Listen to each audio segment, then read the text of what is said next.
Hey guys, Kev here, and I have a couple of knives to unbox. So this first one comes by way of Dave Warren over at Tuya Knives. I asked to check this out. He said, sure. He's a good dude, and I'll pass it around, of course. This is the Voodoo. So this is actually a designed by, I believe, Freeman Knives. Did I get that right? I think it's Freeman Knives. And Tuya made. S90V handle with satin flats, orange peel titanium. Now, I do believe this one's not going to be the most lefty friendly, but it looks cool. So, let's check it out. Tuya has been doing some really cool stuff with some really cool people. They've been doing a lot with Jim Skelton, who is awesome. And I guess now Freeman Knives. So it has a little weight to it. Interesting. Dave did want me to mention that when you disassemble it, he said it's a little different because these screws go through and into the titanium here. So you don't have barrels in there or anything. So I believe what he said was to make sure you tighten those before you tighten the pivot when you reassemble the knife. I don't know if I'll do it assembly, but yeah, when you put it back together, just tighten these down, then tighten the pivot. He said it's a lot more difficult if you do it the other way around, but I'm sure you'll find out. Centering is a little bit off, quite a bit off, over to that clip side. You know what would be cool? Right off the bat, the way my OCD brain works is if this angle right here lined up with this right here. That would be sick. Looks a little weird that it doesn't, right? Pretty sure that's not like a normal thing you see. Yeah, normally you don't have the angle. I'm just like looking at some knives. See, some are not. Yeah, see, we don't have it either. I don't know why my brain just like caught that. You have a milled clip.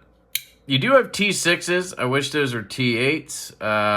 But hey, there's your little FK for Freeman Knives. I don't know if he's the one who does those button locks. You have a big hole. Okay.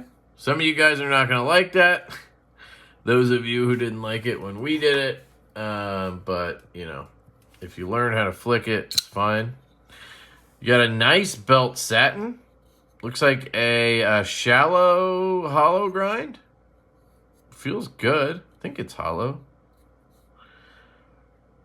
Feels like it's thin there, but I'm not sure if it's hollow. Yeah, hold on. I think it might be flat. It might be a very shallow hollow, but I think it's actually a flat grind. I don't know if I've seen them do it. Yeah, it's flat. At least according to that random... Whoa. Okay. No play. Did you see that? What? Detent feels pretty good. Let's try it, lefty. Ooh, it kind of lines up. Oh, actually works pretty well, lefty. One of the things that stood out on this for me was the design-wise, like the blade to handle ratio looked a little off to me. But obviously you have a big old choil there, so it kind of is the reason why. It's interesting. It's almost got like a sway back handle, right? But it doesn't quite, it's interesting. And then it has that warning. This is a interesting design. I do think the hole is rather large, but it's not necessarily interfering. It's not like my finger's getting stuck in there, right? That's what can happen. It has enough room. You know what it is? You know what it is? You know why it's okay? Your finger has enough room to clear. So when you flick it, even if your finger's in there, your finger has enough room as it's flicking out. Your finger has enough room to travel and come out. So flick, it has the room to come out. Where when we did it on the growler, I feel like sometimes your finger could get caught. It didn't have enough room to clear. The hole wasn't long enough, essentially. Hopefully that makes sense. Got a little bit of stick there. It's a really like loose knife in a sense. So it like, I mean, you can see it, right? There's no lash. It's a little bit of stick, but I'm guessing it's just oil. I kind of want to take it apart just because it's so loose like that, and we're, you know, off center. So I'm just wondering if I could maybe tweak it. Let's just try a T8 here. This might devolve into a disassembly video. Do we have a captive pivot? We have a D shape, but unless the D is over there, that's what she said. Could be. We should probably just take it apart, huh? So that helped a little bit.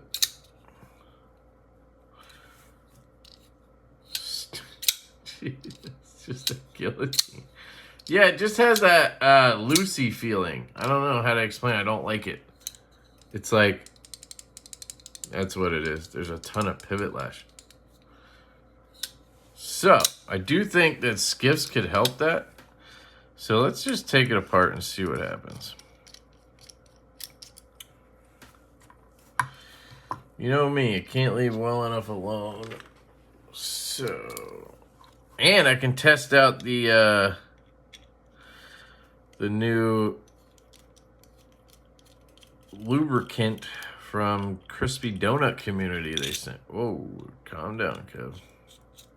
Look at that. Just comes apart. Whoa.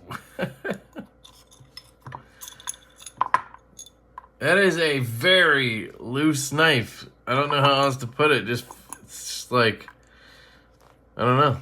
Just falls apart. Jesus. Is there a D shape on this side?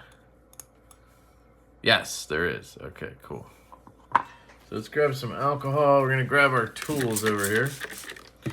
Shout out to Tinker Force. Yeah, there's oil all over that. I think we can do some good work here. Put these over there. We're going to get some skifferoons out. All right. So yeah, I got this oil from Crispy Donut Community.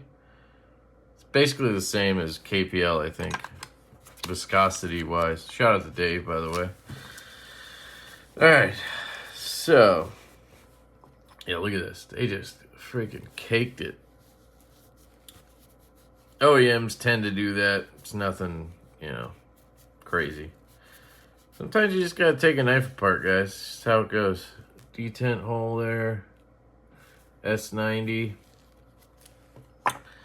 I'm probably just gonna leave the washers alone because, I mean, they barely had a chance to wear in, so I don't think I need to flip them or anything. Let's get some of this oil out of here.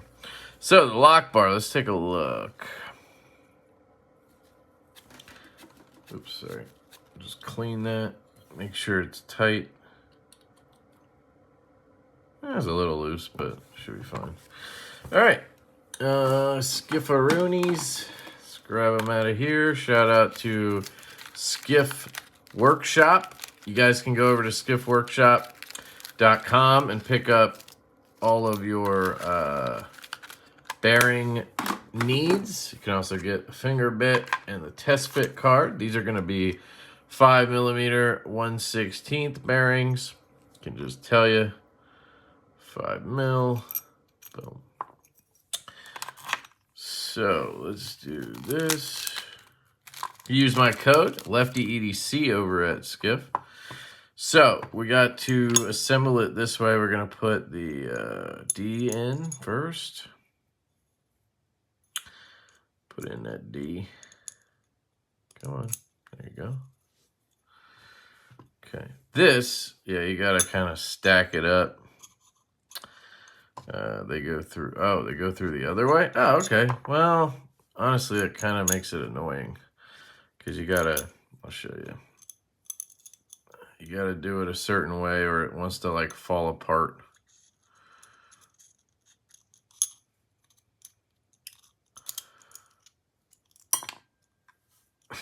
See what I mean? Everything just wants to come apart. I really hate constructions like this. I just wish if you're going to do it that you would do it from the other side, so that way you could stack it on top and not have to do all this shit. Come on. Ow. God damn, cramping up. Super annoying. All right. Let me just do this. There we go. All right. Drop that on. We need our stop pin here. Put that up here. All right. Now we're going to take our crispy donut community oil and our KPL heavy. I'm just going to put a drop right there and then work that in. Barely anything there. And this stuff smells like blueberry donuts. Smells honestly like vape juice or something. So it's supposed to have graphene and stuff, so I think it's basically the same as KPL in terms of construction. So it should suspend the nasty, which is what you want. So you don't have to take it apart every 5 minutes and put more oil in. Smells good. Give it that, that's for sure. But yeah, it totally smells like vape juice. All right, so here's the fun part.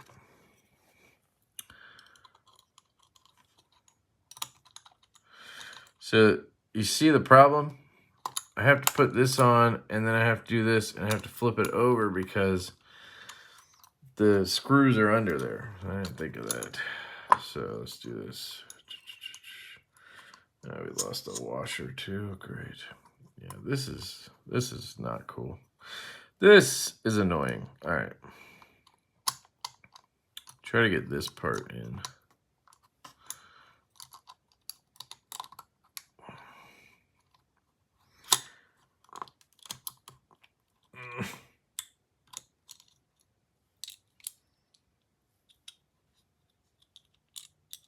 Yeesh.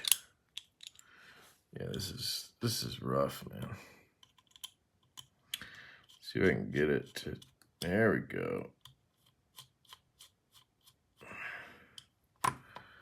Get those down a little bit, and then we need to get this to line up. There we go. I'm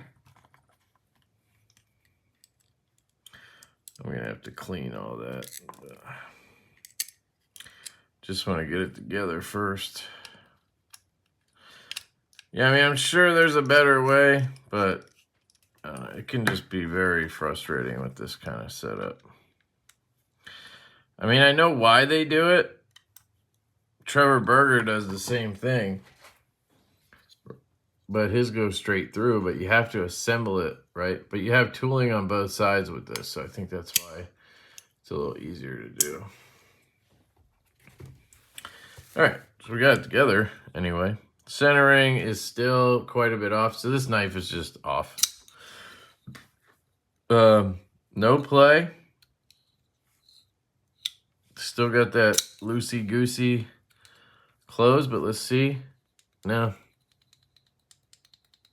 Didn't get rid of the pivot lash. But... So that's why this knife swings like that, right? Basically, the pivot hole is bigger than the pivot. And sometimes the D shape can play a part in that. But because of that, it swings down like that, but you have a play. Some people don't care about, I mean, unless you really think about it, it's not the biggest deal. It's got good action. So, yeah, I can feel it when it's closing. Like, I can feel it kind of just being a little loose, that's all.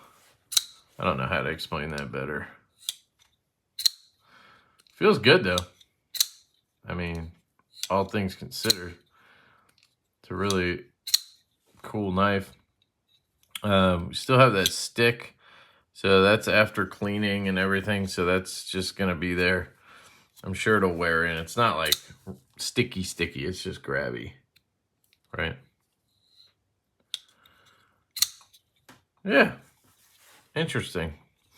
Blade to handle ratio definitely throws me off just a little bit. Action, I mean, like the detent feels great. You listen to that or see it. Hear that? I mean, that's nice. The bronzed sort of looking titanium looks nice. You have that forward finger choil. Drop shutty. Yeah. Cool. I'd say overall, very, very nice knife. And I think they're like $200 or something. So they're not breaking the bank or anything. But I just have those couple of gripes. The construction, I wish it went together a little bit differently. You know, honestly, think about this for a second. Wouldn't it be cooler if there was no screws over here?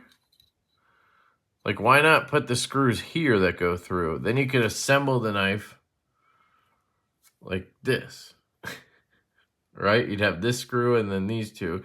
And then this side would be clean. It's kind of odd, right? I don't know.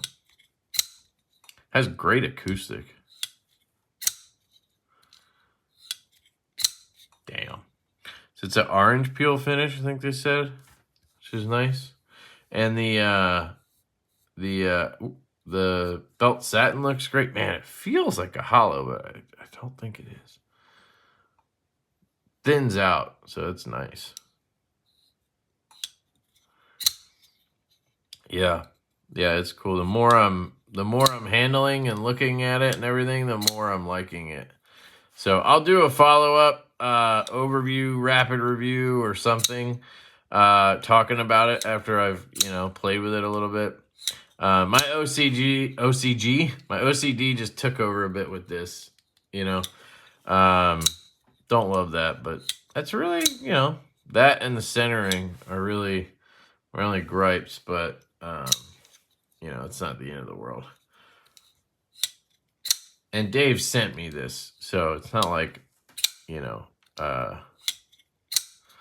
not like I paid for it and, if I did, I'd probably just ask for another one and he would 100% take care of you because he's got great customer service, so I'm not worried about that part.